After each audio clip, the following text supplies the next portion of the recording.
In example 2, we're going to solve the given quadratic of y squared minus 22y minus 43 equals 0 by completing the square. In the introduction, we saw that this third term cannot be here in order to complete the square. This has to be an open, empty space that we go and solve for to complete the square. So we have to move this 43 to the other side of the equal sign. And we do that, of course, by using its opposite function and thus adding it. So we get now the correct format needed to complete the square, which will be y squared minus 22y plus an unknown equaling 0 plus 43 is 43 plus our other unknown. Because what you do on one side of the equation, you have to also do on the other side of the equation. Let's go figure out what belongs in these boxes.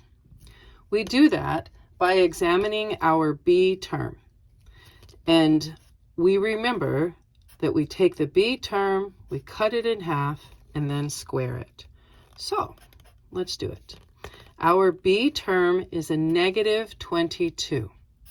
And when we divide that by 2, we get a negative 11. From there, we square that negative 11 and get a positive 121. That 121 is what belongs in both of those squares. So now that I know it belongs in these squares, 121, on both sides of our equation, let's begin the process of condensing and then solving.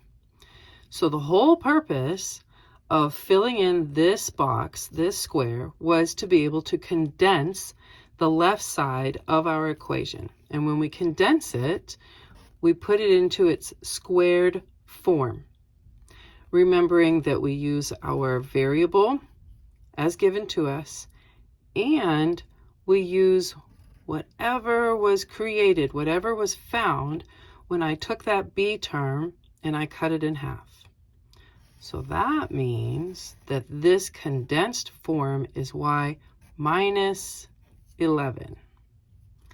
All right, so on the right side of our equation, we condense that also with 43 plus 121, and as a result, we get 164. Now that everything is condensed, let's solve for y. So we remember that the opposite of a squared is a square root. And what you do on one side of the equation, you have to do on the other, remembering that when you take the square root of a constant number, a constant term, you have to acknowledge both the positive and negative versions of where that number came from.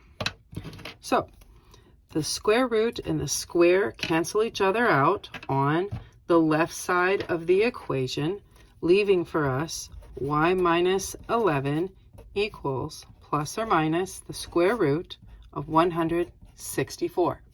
We're almost done with this. We've done all the hard work.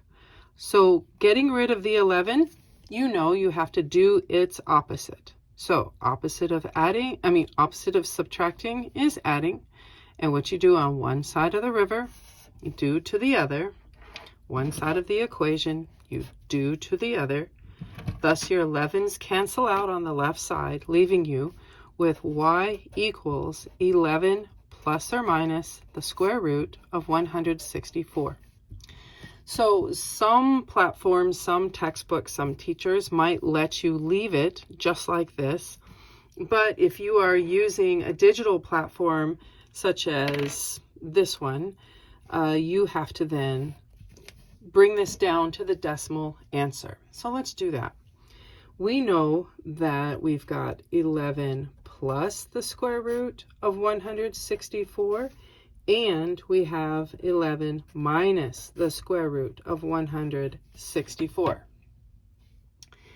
From there, we would put that in the calculator and we would get decimal values of 23.8062, and we would have decimal values 11 minus the square root of 164, giving us negative 1.8062.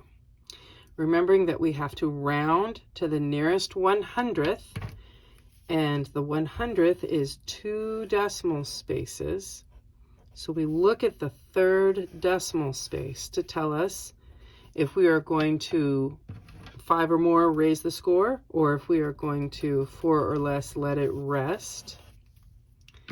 And in this particular case, 6 is definitely 5 or more raise the score, giving us the resulting decimal from 11 plus the square root of 164 to be 23.81.